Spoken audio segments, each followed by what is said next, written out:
Mikro Prado. فليتفضل يا أستاذ.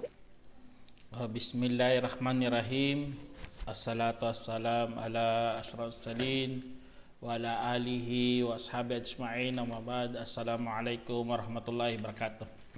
Mga kapatid Islam, nandito naman po tayo para magbigay ng Islamikong pagpapayo. Ito po ay nagpapalakas ng ating pananampalataya, nagpapalakas ng ating pagpapasya. Kasi nga, ang paksa na ito ay patungkol sa tumutok sa kung ano ang kaya mong gawin. Kaya mga sinasabi natin dito mga kapatid Islam ay kailangan bilang isang manampalataya kay Allah Subhanahu wa Ta'ala, alam natin paano palakasin ang ating pananampalataya. Alam natin kung saan tayo lulugar. Saan tayo kailangan tayo pupunta bilang isang kung saan tayo magpumusto o ano pang mga gawin bilang isang manampalataya. Kaya isipin natin mga kapatid ng Allah Subhanahu wa Ta'ala, lumikha siya ng tao at yun po tayo. Kaya kung hindi mo makilala ang iyong sarili, ay talagang maliligaw ka talaga. Katulad sa ginawa ng mga hindi Muslim. Lalo na sa panahon kung saan malapit na ang pagdiriwang na December 25. Alam niyo mga kapatid sa Islam, napakalaking kasalanan na gagawin kapag ikaw nagpaparatang o kaya nagbibigay ng isang kasinungalingan para kay Allah Subhanahu wa Ta'ala. Tandaan niyo mga kapatid sa Islam, ito isa sa mga reminders to kasi nangyari ito sa mga nauna. Katulad ng sinabi ng Allah Subhanahu wa Ta'ala dito sa Quran, sabi niya, "Waqalatil yahudu wan nasara nahnu abna'ullahi wa ahibba'uh. Kul falima yu'adzibukum bidhunubikum bal antum basharun mimman khalaq yaghfiru liman yasha wa yu'adzibu man yasha walillahi mulkus samawati wal ard wa ma bainahuma wa ilaihil masir." Sa tulad ng sinabi ng Allah Subhanahu wa Ta'ala sa banal na Quran mga kapatid, sabi niya, "At sinabi ng mga Hudyo at mga Kristiyano, kami ay mga anak ni Allah at kanyang mga minamahal." Tingnan niyo mga kapatid sa Islam, kapag ang tao lumampas sa mga paniniwala, sa kanya pananaw, sa kaisipan, ay hantong talaga sa isang kalapastangan na gawain mga kapatid. Gumagawa ka ng mga bagay kung saan ikapupuot ng Allah Subhanahu wa Ta'ala. Kaya sinagot sila dito, sabi niya, sabihin mo, bakit kaya pinaparusahan kayo sa inyong mga kasalanan? Bagkus kayo ay mga tao mula sa kanyang nilikha. Kaya dito sa sinabi ng Allah Subhanahu wa Ta'ala, pinapaalam na tayo isa lamang sa mga nilikha ng Allah Subhanahu wa Ta'ala. Kaya ang kaya nating gawin mga kapatid, kasi tumutok tayo sa ating kayang gawin. Ang ating gawin ay humingi ng kapatawaran kay Allah Subhanahu wa Ta'ala. At huwag tayong magsalita na wala naman sa katuruan. Ganun ang kaya mong gawin.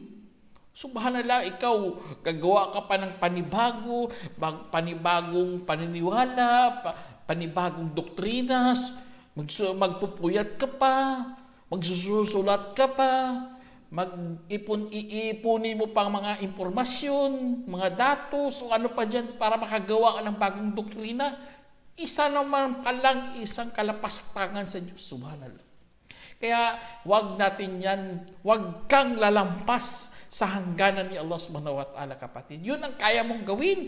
Diyan ka dapat tumutok sa paniniwala na dalisay, ang relihiyon na matuwid. Ito ang ating relihiyon mga kapatid.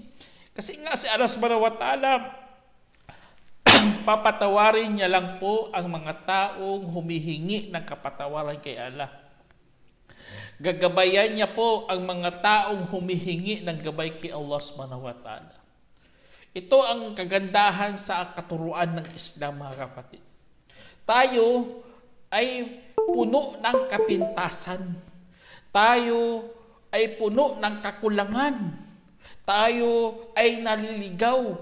Ngunit dapat wag mong kalimutan na mayroong tagapaglikha na tumatanggap ng ating mga paghihingi ng kapatawaran.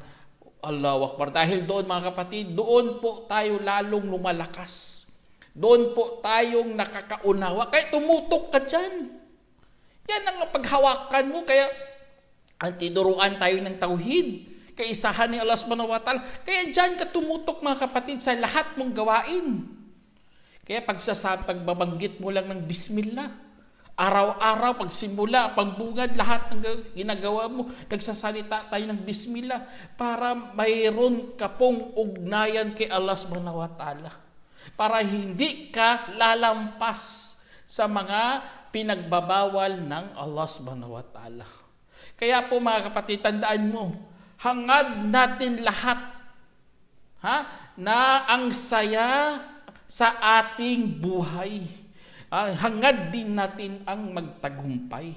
Kaya kung ganun ang ating pag-iisip, mga kapatid, dapat tumutok ka sa anong kaya mo lamang, mga kapatid. Example, kaya mo gumawa ng bahay. Subhanallah, expert na expert ka dyan. Tumutok ka dyan. At meron dapat pagpapasalamat kay Allah subhanahu wa ta'ala. At alam naman natin, mga kapatid, makaramihan sa mga tao ngayon, iniligaw ng Allah subhanahu wa ta'ala dahil sa kaalaman. Yun ang nakakatakot. May alam na nga, niligaw pa ng Allah subhanahu wa ta'ala kasi nga, yumabang, nagmalaki. Ang tingin sa sarili, mataas na. Hindi niya alam, patungo lang siya sa kapahamakan. Kaya sa pagtutok, sa paggawa ng anong kaya mo, mga kapatid, huwag na huwag kang makalimot kay Allah para hindi ka po yumabang. Oo, maging masaya ka sa ating buhay. Oo, tama yan. Pero huwag kang lumampas naman sa hangganan ulit ng Allah subhanahu wa ta'ala. Lahat po tayo ay pinaikutan ng pagsubok ng Allah subhanahu wa ta'ala. Lahat tayo merong kaalaman sa tinatawag na bawal at mga pinapahintulutan. Kaya dahil dyan, mga kapatid, ginawa ng Allah subhanahu wa ta'ala na malinaw ang mga bawal at ginawa niya rin malinaw ang mga pinapahintulutan. Ngunit sa gitna na yan, mga kapatid, para hindi tayo lumampas, ginawa niya ay mayroong tinatawag na bakod. May bakod, mga kapatid. Katulad ng isang tao na pumapastol ng isang mga hayop, tapos nilagay niya doon malapit masyado. Siyempre, tatakas yun sa bakod, o kaya tatalon doon, o kaya kumain sa mga taniman ng iba. At ikaw rin ang mananagot. Ganun nangyari, mga kapatid. Kaya tayo, mga Muslim, dapat pahalagahan talaga natin ang aral Islamiko. Anong dahilan? Para malugod lamang si Allah subhanahu wa ta'ala. Ganun po tayo talaga. Gumagawa tayo dito sa buhay sa mundo, lahat yan merong kabayaran. Lahat. At alam natin ano ang pinakamainam na kabayaran. Yun po ang paraiso ng Allah subhanahu wa ta'ala. Kaya tumutok ka, kapatid, sa gawain na kaya mo. Kaya sa pagsamba, kaya gawin yun, Allahu Akbar. Sample lang, 5 bisang araw na pagdarasal, kaya tumutok ka dyan. Para hindi ka po maligaw. Merong isang hadith dito, mga kapatid sa Islam, na isa sa mga pinakamagandang hadith ng mahal nating propeta Muhammad sallam, na siya mismo ang nagturo. Sabi niya, an Abu Hurairah radhiyallahu anhu, qala Rasulullah sallam, man ya'khudhu min ummati khamsa khisalin faya'lamu bihinna aw yu'allimuhunna may ya'mal bihinna. Sabi ng propeta Muhammad sallam,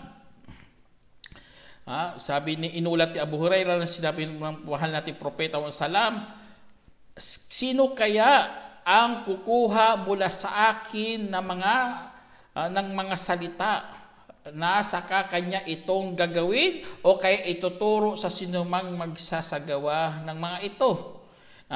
Aking sinabi, ako o mensahero ng Allah, ibig sabihin si Abu Hurairah. Kaya kinuha niya ang aking kamay at binilang roon pa isa-isa. At pagkatapos kanyang sinabi, iwanan mo ang mga bawal at magiging pinakarelyosong tao at malugod sa mga pinagkaloob ng Allah para sa iyo, para ikaw ay magiging pinakamayamang tao at magpakabuti sa iyong kapitbahay at magiging mananampalataya at mahalin mo ang iyong kapwa katulad sa pagmamahal mo sa iyong sarili ay para ikaw ay magiging mabuting Muslim. Magiging Muslim at huwag damihan ng pagtawa sapagkat ang pagpaparami ng pagtawa ay talagang nakakamatay ng puso, isinalaysay ni Tirmidhi at ginawang hasan ni Albani. Kaya sa hadith na ito mga kapatid sa Islam, maging malukod ka sa mga ipinagkaloob ng Allah subhanahu wa ta'ala para ikaw ay pinakamayamang tao. Tama naman talaga kung iisipin mo. Kasi nga, dyan ka magsisimula. Dyan ka itatag ang iyong pundasyon para ang iyong pananaw, ang iyong kaisipan ay nasa harap lagi. Ganun po mga kapatid, ganun ang tinatawag na mag-move on. Dapat meron kang tumutok ka kasi sa mga bagay kung saan kaya mo. Unang-una doon, malugod ka sa mga pinagkaloob ng Allah. Sample na lang, ang kamay mo, nalugod ka sa kamay mo kasi biyaya ito ng Allah subhanahu wa ta'ala. Kaya tuloy nakagawa ng mga bagay kung saan ikakabuti mo. Allahu Akbar. Ang paa mo, bibig mo. Kaya ganun po talaga mga kapatid. Pahalagahan talaga ang mga aral Islamiko, lalo na to sa mga maging malugod sa mga pinagkaloob ng Allah subhanahu wa ta'ala. Kasi nga sa halip na tumuon ka na hindi mo naman kaya, ay talagang hindi mo talaga maabot ang iyong patutunguhan. Kasi nga mali-mali ang yung mga gusto mo Gusto mo easy. Wala ka namang kakayahan. Lalo na sampol lang, binuhos mo talagang oras mo sa trabaho. Gusto mo kasi yumaman bigla. Gusto mo kasi magkaroon ka ng mansyon. Wala namang problema kapag mangharap, pero dapat realidad. Hindi naman tayo lahat pinagkalooban ng malaking sahod. Di ba? Iba, kunting trabaho lang, thousand na kagad ang kanilang kinikita. Tayo, dapat ka talaga, kumayod ka ng kumayod. Para kumita ng mga bagay-bagay. Kasi nga kung ginawa mo yan, i-full force mo talaga ginawa, marami talagang maaapektuhan mga kapatid. Tulad na lang ng mga anak natin o mga pamilya natin. Wala ka ng oras. Doon ka na nakatutok sa trabaho mo. Subhanallah. Ano mangyari? Anong na lang mangyari? Paggising mo, gulat ka na lang, wala na pala sa iyong tabi ang iyong mga minamahal. Ganun ang mangyayari kapag hindi ka tumutok sa anong kaya mo lamang mga kapatid. O kaya, mamimiss mo, maliligtaan mo ang mga buhay o mga sandali kung saan ikakasaya ng iyong puso. O ikakalugod ng iyong kaluluwa. Wala, naligtaan mo na-miss mo Kasi nga, tutok ka sa mga bagay, tapos sinubrahan mo pa talaga, hinigitan mo pang na hindi mo naman talaga kaya. Kaya isipin mo kapatid, tao po tayo. Tayo po ay puno ng emosyon na dapat ding matugunan ng ating mga pangangailangan. Kaya yan isa sa mga magandang payo, katulad ng sinabi ng Allah subhanahu wa ta'ala sa Quran mga kapatid. Sabi niya, ya ayyuhalladina amanu ittaqullaha wal tandur nafsum ma qaddamat ligad wattaqullaha innallaha khabirum bima ta'malun. Ang sinabi ng Allah subhanahu wa ta'ala sa banal na Quran, o mga yaong sumampalataya, katakutan ninyo si Allah at dapat titignan ng sarili ang anumang kanyang nagawa para sa kinabukasan at katakutan ninyo si Allah. Katotohanan, si Allah ang nakakabatid sa anumang inyong mga ginagawa. Kaya dito sa sinabi ng Allah subhanahu wa ta'ala, mga kapatid, kung gusto mo talaga tumutok sa iyong kaya lang iyong sarili, ay dapat meron kang pananampalataya. Allahu Akbar. Ito ang kagandahan sa ating reliyon. Pinagsabay ang paniniwala at paggawa ng kabutihan. Lahat para merong kabuluhan. Kaya dito sinabi ng Allah, at dapat tigtignan mo ang iyong gagawin para sa kinabukasan. Kasi nga, meron tayong hangarin, meron din tayong mga panaginip, meron din tayong gustong makamit. Gusto natin makamit, gawin mo, walang problema, ngunit katakutan mo si Allah subhanahu wa ta'ala. Huwag kang sample lang, gusto mo maging mayor, gusto mo maging presidente, tapos ikaw magnanakaw ka, wala, subhanallah. Mali. Dapat hindi gano'n. Dapat katakutan mo ang Diyos. Dapat meron paniniwala para hindi ka makagawa ng mga bagay kung saan karumal-dumal naman kay Allah subhanahu wa ta'ala. Kaya ganun po tayo mga kapatid, titignan talaga natin kasi meron tayong gustong makamit. Hindi lang dito sa mundo. Bagkus gusto natin abot hanggang paraiso, abot hanggang kabilang buhay at matanggap lahat ng Allah subhanahu wa ta'ala ang ating mga sakripisyo. Ganun ang ating hangad talaga. Yun ang magawa ng isang pananampalataya. Na maayos niya talaga mula simula, sa gitna, hanggang dulo, mga kapatid. Allahu Akbar. Kaya yun ang pag-isipan natin to ng maigi, mga kapatid. Tapos tandaan din natin, mga kapatid, ang tao puno ng kapintasan. Ang tao, lahat ng kakulangan na mayroon tayo.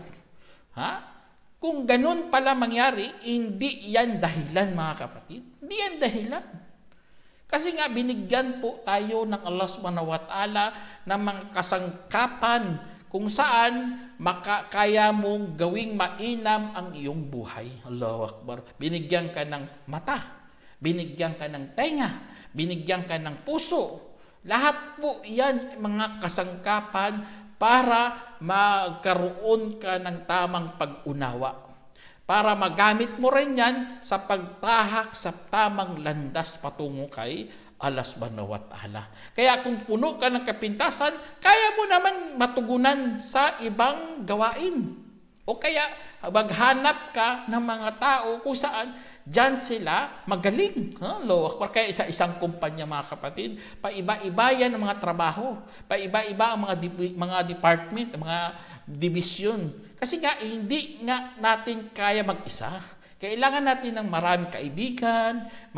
Ganun po ang pagtutok pala sa kaya natin, mga kapatid. Kailangan natin ng mga mabuting kasama na merong mga pakinabang. Nakinabang ka at pakinabang rin sila sa iyo. Ganun po, mga kapatid. Yun ang tama, yun ang balance. Yun ang balansin at tinutukoy. Kasi nga kailangan tumutok kayo sa kaya mo eh. Kaya huwag mong gawin mag-isa. Kailangan marami kang mga kasamahan, kaibigan, lalo na pamilya mo. Magkasabay-sabay kayo. Kaya sa sala, tignan nyo sa sala, may imam, mayroon ding makmum. Ganun ang tama, balance talaga. Kaya may nagbibigay at mayroong binibigyan.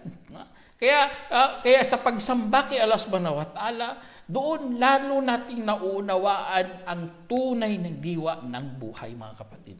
Kaya sa pagtutok sa kaya mong gawin, napakadali lang yan.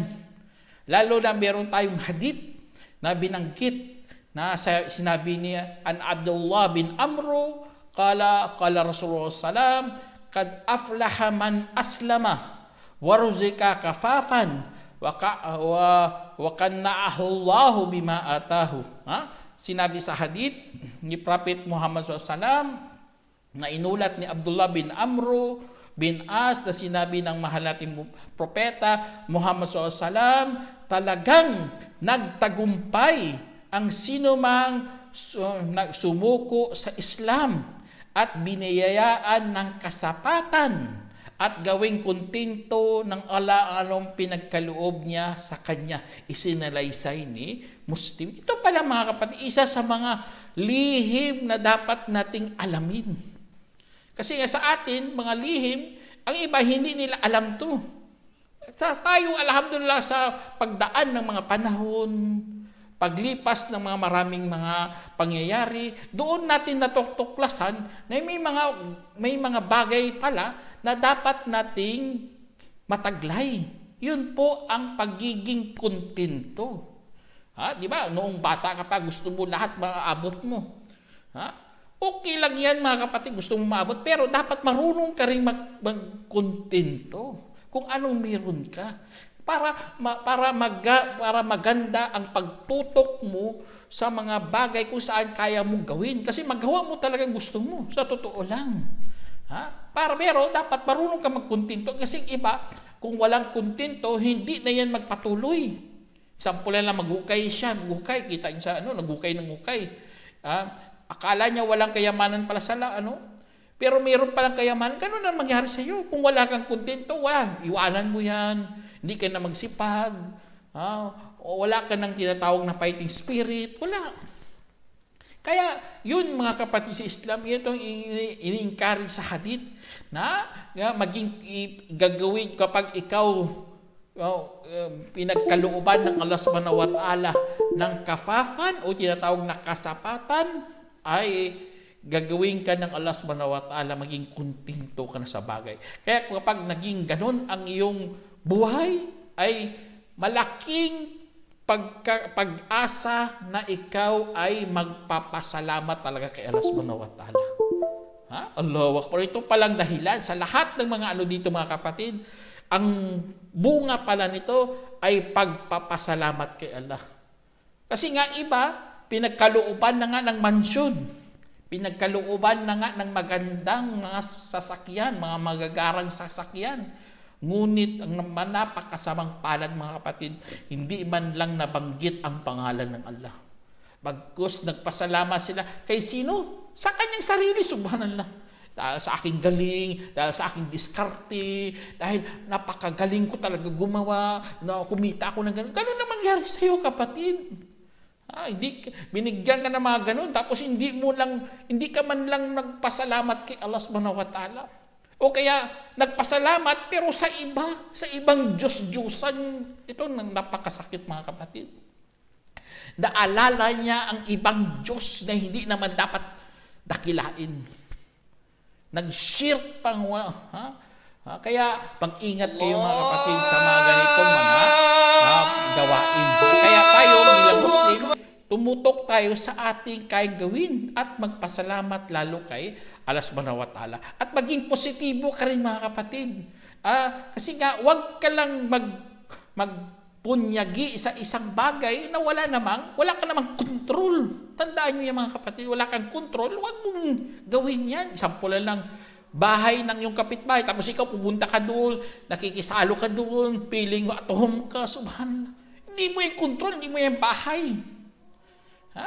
Doon ka sa kaya mo, sa bahay mo. O kaya, kahit maliit lang bahay, pasalamatan mo kay Allah kasi nga, control mo yan eh. Kasi nga, kapag ikaw tingin sa mga mas matataas sa iyo, ay talagang mapapahamak ka lang kapatid. Kasi nga, baka sisihin mo sarili mo, sisihin mo pa si Allah, sisihin mo pagtrabaho mo. Parang wala kang parang walang biyaya na dumaan sa buhay mo, subhanallah. Kaya mali talaga na kapag ikaw ay nasubrahan, lumampas sa mga bagay-bagay na hindi naman dapat lampasan. Meron dito sa sinabi ni si Hasan al-Basri. Si Hasan al-Basri, isa sa mga ulama natin, sabi niya, maawa sa kanya si Allah subhanahu wa ta'ala. Sabi niya, katotohanan kabilang sa kahinaan ng katiyakan ay magiging kung ano ang nasa iyong kamay ay mas tiwala ka pa sa iyong sarili. Signan nyo. Kung ano meron kang sa iyong kamay, tiwalang-tiwala ka dyan. Mali. Hindi yung tama. Kasi nga, tanda po yan na kahinaan ng iyong katiyakan.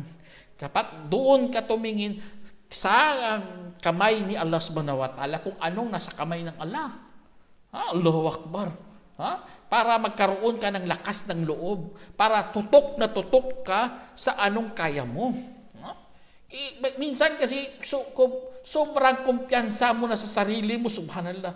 Kung isang araw kukunin yan lakas mo, maging ma-paralyze ka o kaya mabangga ka, ano na lang mangyari sa'yo? Kasi sobrang dibilib ka sa sarili mo. Subhanallah, bagsak na bagsak ka talaga. Balisang balisa ka talaga.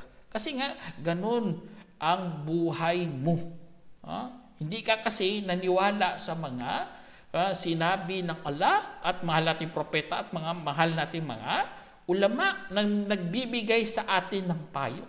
Dapat ang ating katiyakan doon lamang sa kung ano ang meron sa kamay ng Allah subhanahu wa ta'ala. Huwag kang umasa sa sarili mo. Kaya tayo, nagdudua tayo lagi kay Allah subhanahu wa ta'ala. Ya Allah, sana palakasin mo ako. Ya Allah, gabayan mo po ako. Ganun po dapat. Nawag nating putulin ang ating relasyon kay Allah subhanahu wa ta'ala. Ganun po ang pagtutok sa kung anong kaya mo, kapatid. Allahu Akbar. Kaya mapapagaan talaga ang iyong sarili, mapapagaan talaga ang iyong hangarin sa buhay mo. Inshallah, sana maabot mo lahat ng iyong mga pangarap. At basta mga kapatid, ito isa sa mga pinakamaganda ring turo sa atin sa pagsamba. Si Allah subhanahu wa ta'ala, hindi siya nagturo sa atin ng mga pagsamba na hindi natin kaya. Kaya sa pagtutok sa anong kaya mo sa pagsamba, ay dapat mong pasalamatan si Allah subhanahu wa ta'ala. Katulad ng sinabi ng Allah subhanahu wa ta'ala sa Quran, sabi niya, ma yuridullahu liyaj'ala alaykum min haraj, walakin yuridu an yutahhirakum wa yutimmu ni'matahu alaykum la'allakum tashkurun. Sinabi ng Allah subhanahu wa ta'ala, hindi ginusto ng Allah o para gagawin ang anumang pagpapahirap laban sa inyo. Ngunit, ginugusto niya na kayo'y malilinisan at upang gaganapin niya ang kanyang biyaya sa inyo, baka sakali kayo'y magpapasalamat. Tingnan niyo, baka sakali kayo'y magpapasalamat. Sa lahat ng mga biyaya ng Allah subhanahu wa ta'ala, mga tunay lang ng mga panampalataya nagpapasalamat kay Allah. Kasi nga, subhanallah, mga gusto pala ng Allah, yun ganun ang pagsamba mga kapatid, gusto pala doon maging malinis po tayo. Kasi nga, pagdating mo sa araw ng paghukom, ay hindi ka na magsamba kasi nga malinis ka na, dalisay ka na. Kaya, mga biyaya ng Allah subhanahu wa ta'ala, pasalamatan po natin. Ganun po ang pagtutok sa kaya mong gawin mga kapatid. Hindi nawawala sa iyong bibig pagkatapos ng iyong mga gawain na magpasalamat kay Allah subhanahu wa ta'ala. At lalo na mga kapatid, pagbabasa rin ng Quran. Sabi ng Allah, faqra'u ma tayassara minal Quran.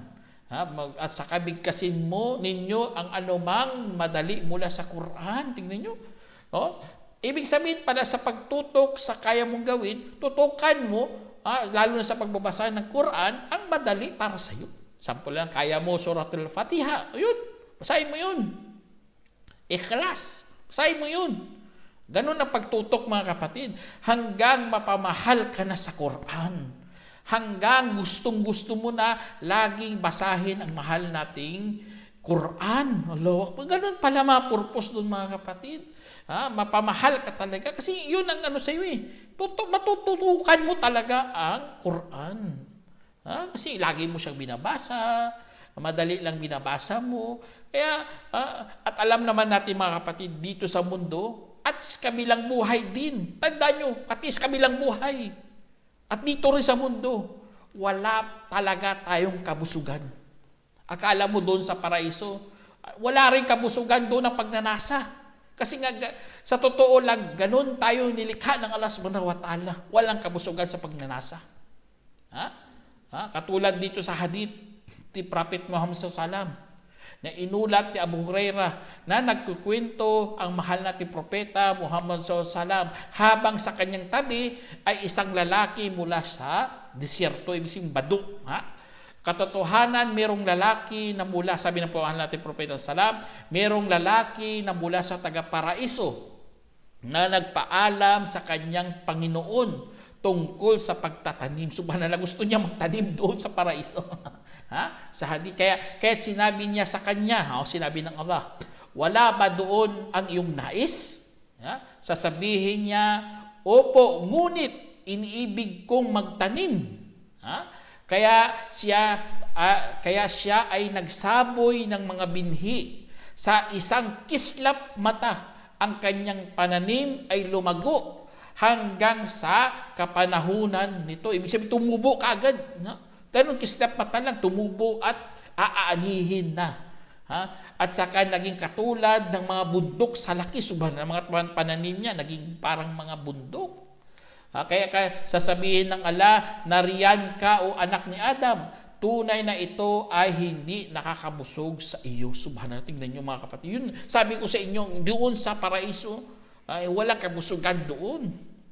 Kasi nga, gusto mo pa yun, hingi ka ng hingi. Dito rin sa mundo, walang kabusugan doon. Kaya sabi dito, saka sinabi ng bado na Arabo, sumpa man sa Allah, hindi mo iyon makikita kundi sa isang Quraysh o sa mga Ansar, sapagkat sila ay magsasaka at kami hindi mga magsasaka. Kaya napatawa ang mahal natin Propeta Muhammad sallam, isinalaysay ni Bukhari. Tingnan niyo mga kapatid, sa Bukhari po itong hadith na ito na nagpapatunay na hindi tayo mabubusog dito sa mundo. Ang makakabusog lang sa atin ay ang dhikrullah. Pag-alala kay Allah subhanahu wa ta'ala. Sana meron kayong napulutang aral mga kapatid, sa pagtutok sa mga kaya mong gawin. Hanggang dito na lang. Assalamualaikum warahmatullahi wabarakatuh.